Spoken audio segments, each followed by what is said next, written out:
Расскажу о 3 ловушках, которые приближаются. Повышенный спрос рождает рост цен. Накопительный эффект санкций, он огромный. Экономика бюджетных стимулов. Мы превозмогаем. Экономика сопротивления. Долго, дорого и без гарантии все это. Шанса не попасться в ловушки нет. И нас точно перевернет. Будь готов к неожиданному. Завтра может быть другим, каким ты не видел его. Я приглашаю тебя стать участником движения успешных людей. Есть мнение, что мы победили сегодня весь мир, на нас наложено самое большое количество санкций, а нам все нипочем. Что это, по-вашему? Это неуязвимость? Ну нет, конечно, это… Я люблю говорить о том, что мы богоспасаемая страна, нация, да, как бы мы ни делали, как бы мы не плевали на то, чтобы своевременно делать какие-то меры, да, мы бы по всем вот статистическим законам мы должны были бы давно умереть, но мы не умираем. Но это какая-то мистика, поэтому это к делу не пришьешь, поэтому давайте вот на реальных фактах я вам разложу. Первое, конечно, идут своевременные действия экономических властей, экономические, финансовые власти и так далее. Ну, давай так, когда пожар, все-таки надо привозить пожарные команды, пожарные машины и так далее. Да. Когда провал рынков, необходимо регулятору выходить на рынок, да, откупать акции, чтобы они не обрушились там вообще в пол и вообще не сложилась вся экономика. Поэтому действия финансовых властей, действия экономических властей, действия, вообще говоря, властей были уместны своевременно. И достаточно высокие цены на энергоносители в первый год наложения санкций. Это все реальные обстоятельства, которые помогли нам выдержать первые вот эти вот удары, первые давления. Вот. Но накопительный эффект санкций раз, и вообще накопительный эффект вот этого, знаете, безделия, которое Россия накопила за предыдущие 20-30 лет, он огромный. И поэтому я сегодня расскажу о 3 ловушках, которые, мне кажется, приближаются. И вот если эти 3 ловушки сработают вместе, то мало не покажется, раз, и нас точно перевернет. Ну не будем никого томить, назовем эти 3 ловушки. Первое — это ловушка бюджетного стимула. Экономика развивается в состоянии стимула, и когда стимулы заканчиваются, все обрушивается. Это первая ловушка. Вторая ловушка — это экономика стагфляции, то есть сочетание большой разгоняющейся инфляции и стагнации в экономике. И третье — это экономика сопротивления. Да, вот эти 3 ловушки, которые нас ждут, а представьте себе, что они все одновременно могут сработать, и тогда нам точно не поздоровится. Но вот теперь давайте про каждую ловушку. Итак, первое — экономика бюджетных стимулов. Да. Ну вот представьте себе, экономика рапортует о небывалом росте ВВП в России, это в условиях всего происходящего, да? Но напомню вам о том, что более 30% российского бюджета уже идет на военные нужды, и, кстати, прогнозируется еще и увеличение этого. Это более 6%, да, от ВВП, понятно, да? Более 30% от бюджета и более 6% ВВП — это очень много. Напомню, обычно расходы на оборону составляют там 2%, 2,5%, иногда меньше 2%, да, 6% — это очень много. Вот. Поэтому смотрите, в этих условиях, когда идут вот эти вот стимулы, вливания и так далее, да, ну, номинально вроде как бы все растет, экономика, заводы работают. Сейчас вот как будто промышленное производство достигло вообще пика, то есть с 2019 года никогда не было такой загрузки производства и так далее. При этом не создается каких-то гражданских изделий, там, не создается там больницы, дороги, мосты, а создаются какие-то, я не знаю, танки, ракеты или что. Я сейчас не буду на какие-то политические сейчас темы говорить, у нас выпуск посвящен бизнесу, деньгам, экономике и простым людям, чтобы вот некоторые вдруг не попытались бы заценить мой выпуск, что я тут обсуждаю специальную военную операцию. Нет, не обсуждаю. Я говорю о том, что сейчас огромные стимулы в экономике, да, на решение там задач государственной важности. И что будет, когда вот эти вот стимулы прекратятся? Ну как, что будет? Жесткая посадка. Вторая ловушка — стагфляция, сочетание инфляции и стагнации экономики. производство и промышленность загружено по полной программе, новые станки, проблема закупить. Ну, это очень сложно сейчас в условиях этих рестрикций и ограничений, да? В результате что? Повышенный спрос рождает рост цен. Смотрите, цены вырастают, но этот рост цен не приводит к тому, что запускаются новые производства и предприятия. Просто владельцы этих предприятий повышают цену, и все. Предприниматели не запускают новые производства, а они не могут купить оборудование. Раньше все оборудование привозилось из Европы, ну, очень много. Сейчас Европа не продает. На Китай и на другие страны, ну, во-первых, Китай не производит всей номенклатуры товаров и изделий, как принято считать, что Китай производит все. Не все. Поэтому предприниматели, получая бабки, да, не могут построить завод. Вот, например, Технониколь не может завести сейчас оборудование и построить завод, вторую линию в Ростове. Не может. В результате мы вынуждены построить завод в Казахстане или в Узбекистане. В Узбекистан можно завести оборудование, в Казахстан можно, хотя идут разные там ограничения, что и в Казахстан скоро невозможно будет завести оборудование для филиала российской компании. Но я рассказываю конкретные проблемы, мы их решаем, мы найдем способ там заместить оборудование европейское в Китае, в конце концов разработаем на стороне российских компаний или в Китае, мы найдем способ, но на это требуется время. Поэтому вот эта вся тема, вторая ловушка — это стагфляция и раскачивание вот этого вот вихря стагфляции, да, при, знаете, затуманивании голов, которые говорят, ну как же, вот экономика растет, ВВП, еще раз говорю, растет только та часть, которая обильно поливается там деньгами государственного заказа и так далее, растет только та часть, которая на субсидиях растет, а так называемая вот, ну, органичная часть, она не очень-то и растет. Более того, еще и эрозия идет. Многие предприниматели, бизнесмены и так далее, уже определившиеся со своим офшорным статусом, что они эмигрируют и так далее, они сворачивают производство в России, продают производство и так далее. И это тоже налагает такое, знаете, давление. Поэтому ловушка стагфляции, ну, реально просто существует. Опасность вот этого второй ловушки очень велика. Третья ловушка — экономика сопротивления. Это такая установка. Во-первых, Россия не может и, скорее всего, в краткосрочной, даже среднесрочной перспективе не сможет отказаться от сырьевой специализации. Слишком много угольных разрезов, слишком много нефтяных скважин, газовых, труб и прочего. Все это создает такой пул 30% экономики и даже с сопутствующими сервисами более 50% экономики сосредоточено вокруг сырьевой специализации.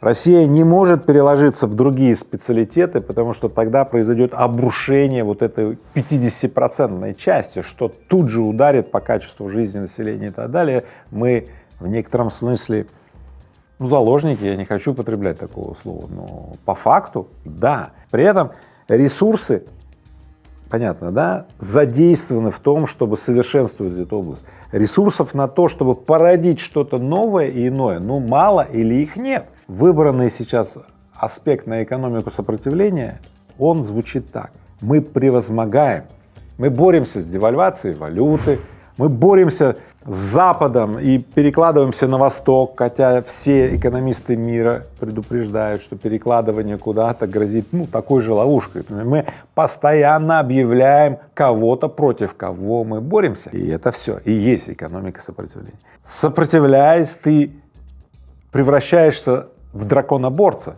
Ты превращаешь весь мир в драконов, а ты такой драконоборец. Если ты боец, на ринг постоянно выходишь, рано или поздно тебе прилетит один апперкот, нокаут, второй нокаут, и ты ляжешь, даже если тебе в первых 3 боях повезло. Вот, поэтому можно и нужно работать с этой ловушкой. Можно и нужно выходить из ментальной установки, направленной на экономику сопротивления. То есть, смотрите, не сопротивляться нам надо, а развивать свою страну так, чтобы у нас все было, ну и желательно за это ничего не было. Есть хотя бы минимальный шанс не попасться в эти ловушки? Шанса не попасться в ловушки нет. Мы уже в них, другое дело, насколько мы глубоко в них окажемся. Вот. Вектор в экономике сейчас задает политика, и внешняя политика, ну, настолько сильнейший фактор, вы сами об этом знаете. политический вектор точно останется неизменным в условиях такого геополитического расклада, поэтому все, вот это все останется. Да. С другой стороны, я говорю, так если я уже в ловушке, или мы уже в ловушке, да, как только мы признаем, что мы уже в них, то мы уже перестаем страдать по поводу, попадем мы ли в них или не попадем. Так мы уже там. И нам нужно действовать для того, чтобы, ну, первое, ослабить влияние этих ловушек, раз. Ну или так, чтобы не остаться в этих ловушках, а выбраться из них. Вот и все. Поэтому в некотором смысле мне радостно становится. Знаете, когда падал на дно, и все падал, но вдруг вот нащупал, что вот это дно, и ты на него опираешься и видишь, что дальше не проваливаешься, это тоже приятно. Если воздуха хватает, и если еще не умрешь, ты можешь от этого дна оттолкнуться и вынырнуть. Вот я на это рассчитываю. А вы? Напишите мне в комментарии, на что вообще вы рассчитываете вот в этих вот турбулентных условиях. Почему российская экономика остается в уязвимом положении сегодня? Первое, очень большая зависимость от новых партнеров. Новые партнеры очень понимают уязвимость позиции России и требуют все больших и больших скидок или подарков от России. Газ в Китай Россия продает по очень низкой цене. Это не очень приятная цена для России, но у России в том неизобилии, да, экономических партнеров выбора-то особо нет. Дальше, например, нефть, которую Россия начала поставлять массово в Индию на сумму 30 миллиардов долларов. Ну, Россия не может репатриировать эти 30 миллиардов долларов из Индии, потому что помните времена, когда Россия говорила расчет только в национальной валюте? Так индусы сказали, национальный, окей, мы вам на эти 30 миллиардов долларов вот в рупиях там, индийских заплатим. Россия говорит, стоп, типа, нам не нужно на 30 миллиардов рупий. Но он говорит, ну вы же сами говорили, что расчет в национальной валюте. Вот, в результате получается следующее, что чтобы России забрать теперь деньги, России надо забрать либо рупии, а потом на эти рупии что-то купить в Индии, потому что никому рупии, в общем-то, в мире не нужны. Да? А что в Индии Россия может купить? Там нет чего-то такого, что нужно России. В результате приходится России договариваться, знаете, на что? Рупии на 30 миллиардов долларов теперь идут на построение судоверфи в Индии. И будет предоставлять рабочие места индусам и так далее. И, может быть, те корабли, которых, может быть, мы дождемся, да, они пойдут в оплату вот этих вот нефтяных поставок. Вы понимаете, насколько долго, дорого и без гарантии все это, поэтому еще раз говорю, такая обстановка сейчас в мире, что в принципе, ну, то, что даже это есть, это неплохо, потому что, ну, давайте так, представьте себе, что этого-то тоже бы не было, что бы тогда было? Да вообще изоляция полная, а так есть попытка, значит, создать определенные вот эти вот ходы, расставить некоторые там фигуры на стол и продолжать играть. В конце концов, я вам так скажу, в своей книге «Итог» я описал, единственный способ выиграть — это как можно дольше остаться в игре.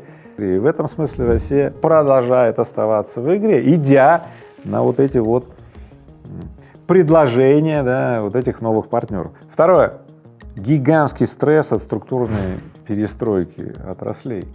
Логистические маршруты закрыты, новых там логистических переходов нет, оборудование бизнес не может купить, к которому он привык. Например, электроника и программное обеспечение. Нет возможности обновлять, потому что, вы знаете, SAP там закрыл обновление лицензий, Oracle и так далее. Там необходимо переналаживать огромное количество производственных комплексов на совершенно другую аппаратную электронику.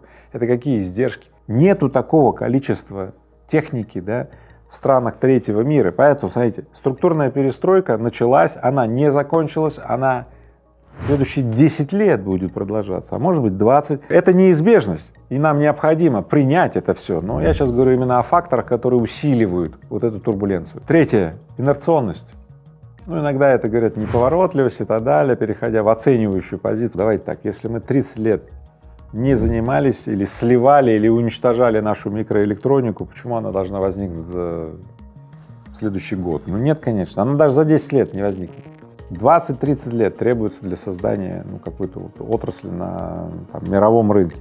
Если просто мобилизационно, по-военному, 5 лет, если повезет. Сколько времени уйдет на инерционность? То есть, когда мы перестанем сложные изделия делать только для военно-промышленного комплекса. Сейчас в России, ну, правда, много чего делается для военно-промышленного комплекса и очень серьезных изделий. А вот для гражданского-то нет. Не просто все это. Поэтому, забросив развитие, например, микроэлектроники, Россия, ну, фактически на 30 лет отстала, а может и больше. Но на этот раз давайте уже сделаем и построим двигателестроение, самолетостроение, авиастроение. Давайте раз и навсегда решим, что России с ее территориями, с ее потребностями, ну, просто необходимо какой-то состав вот таких вот стратегических отраслей, которые не бросаются ни при каком раскладе. Тем не менее, что-то можно сделать? Ну, конечно, можно и нужно прямо вот добавлять к сырьевой экономике другие экономики. Нужно возобновить отрасль по обработке дерева, развить внутренний рынок. У нас огромное количество дерева, и мы в основном добывали древесину и отправляли ее всему миру. То есть у нас огромные потенциалы развития разных экономических секторов, которые, ну, традиционно вот, ну, не развиты или недоразвиты. Да? Вот. То есть судьба России вот этих последних 30 лет, как газа, нефти, там, носный клондайк для стран Запада, ну, конечно, от этого надо уходить, но не путем отказываться от газа и нефти, нет, конечно, а путем доразвития новых секторов экономики. Это первое. Второе. Принципиально новые отрасли: здравоохранение, образование, наука.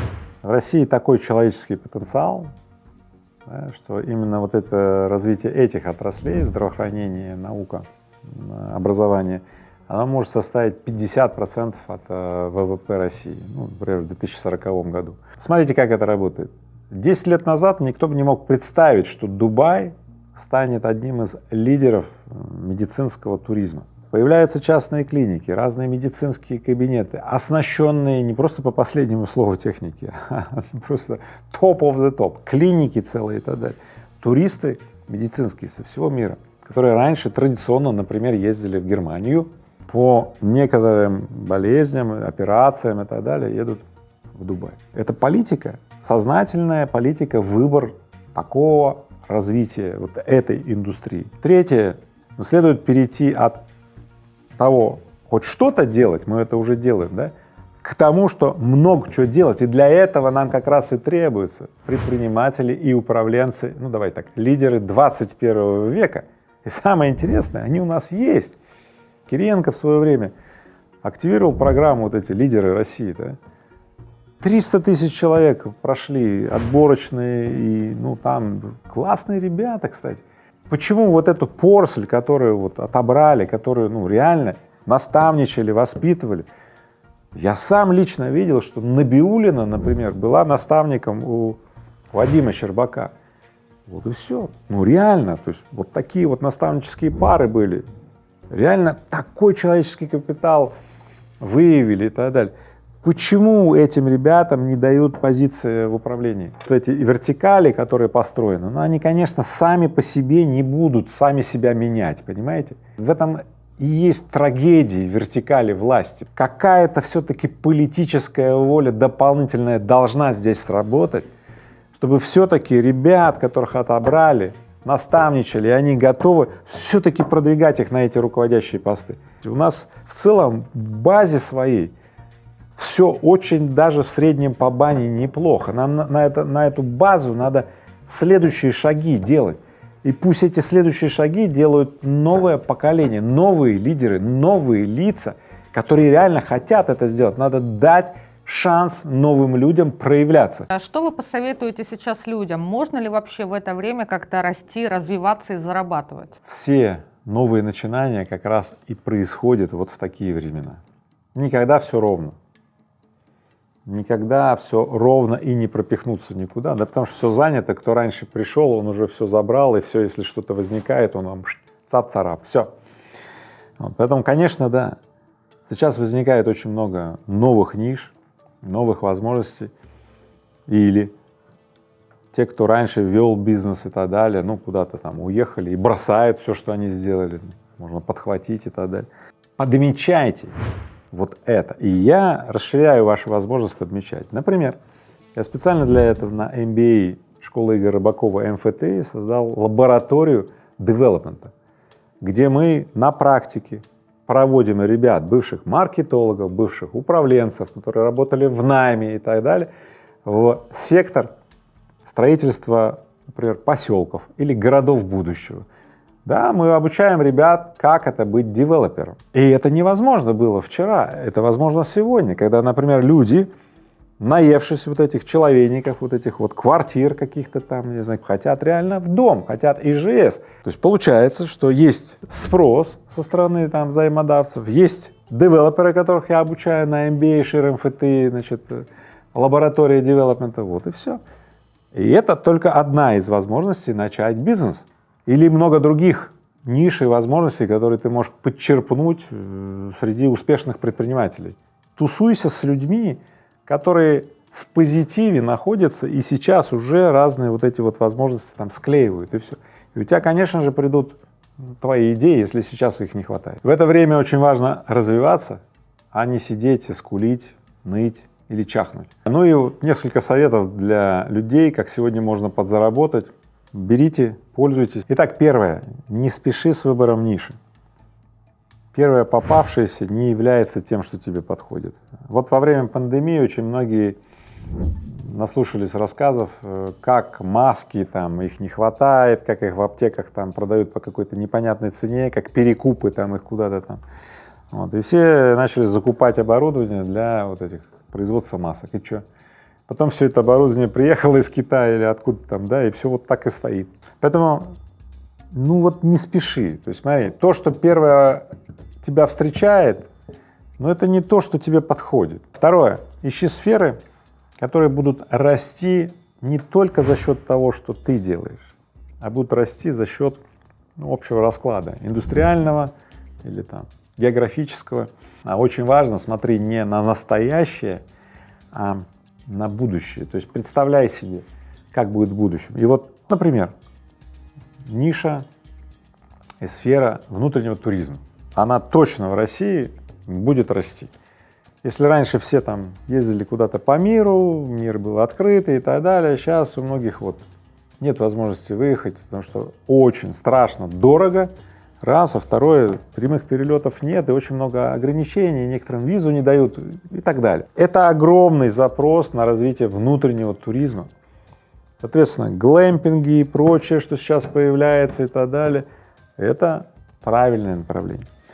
Кое-кто, ну, там говорит, давайте вот мы там в Питере что-то сделаем, в Москве и так далее. Есть очень много раскачанных туристических мест, ребят, там очень много, ну, что есть, и места заняты, там очень сложно что-то сделать такое, ну, новенькое и привлекательное. Вы попадаете сразу в Красный океан. Вот. А какой-то местный туризм, какая-то деревенька, какой-то там экотуризм, новая ферма, глэмпинг там, то все нормально. Алтай. Там много говорят про Алтай, но там еще развиваться и развиваться, там еще огромный потенциал у Алтая. Ну, я могу продолжить. Башкортостан — потенциал, там Екатеринбург и область — потенциал, Пермь — потенциал, везде, в любом регионе России, да там потенциал, там потенциалище. Далее, реверс-инжиниринг. Ну, в каких-то там зарубежных странах есть какой-то товар или какая-то услуга, которую пока в России нет, или те, кто иностранцы ее делал, этот товар или услугу, они вот сейчас вот закрыли свой бизнес в России из-за вот этих всех. Я тут узнаю на днях, что чемпионаты по настольным играм — это, оказывается, такой огромный бизнес в мире, и вот эти вот карточки покупают игроки за какие-то деньги, и это есть сообщество, и люди очень счастливы, что покупают карточки, собираются, играют в игры. И сейчас очень многие западные компании, которые промоутеры этих чемпионатов, они остановили сотрудничество с российскими игроками, с российскими промоутерами, да. И что сделал Рыбаков? Конечно, объявил о создании промоутерской компании, которая будет вести чемпионаты. Да. И эти чемпионаты как будут называться? Ну, конечно же, Рыбаков игра на миллиард. И главным призом что будет? Наставничество, ярд с Рыбаковым. Да, от Игоря Рыбакова. Раз. И возможность сделать бизнес с Игорем Рыбаковым. То есть мы не просто открываем чемпионат, мы ставим конкретные супер топ призы. Это своеобразный супербол. Это самая такая, ну, высшая лига, это топовая лига. Понятно? И Рыбаков — игра на миллиард. Поэтому вот, пожалуйста, это я привел пример реверс-инжиниринга. И последнее, ну, конечно же, подмечай вокруг тебя успешных предпринимателей и бизнесменов, ну, тех, у которых получается, да, использовать то, что есть, и проявить феноменальное, сложить конфигурацию, чтобы открылись новые степени свободы, новые комнаты. Смотри на их опыт, будь рядом с ними, изучай, находись в их сообществе. Через нахождение в сообществе таких успешных людей ты смоделируешь их приемы, практики и так далее. И сделать это можно в X10 движении — раз, да, на программе Ярд с Рыбаковым — 2, да, ШИР МФТИ — 3, да, в Equium бизнес-сообществе — 4, в сообществе про женщин — 5. Я могу продолжать, но вам этих 5 моих направлений вот так вот достаточно, чтобы вы поправили свои дела, чтобы вы обрели сподвижников, чтобы рядом с вами появились свои люди. Свои люди, представляете, какое сладкое слово. И давайте вместе размножать хорошее, пусть плохому места просто не останется. Будь готов к неожиданному. Завтра может быть другим, каким ты не видел его. Я приглашаю тебя стать участником движения успешных людей.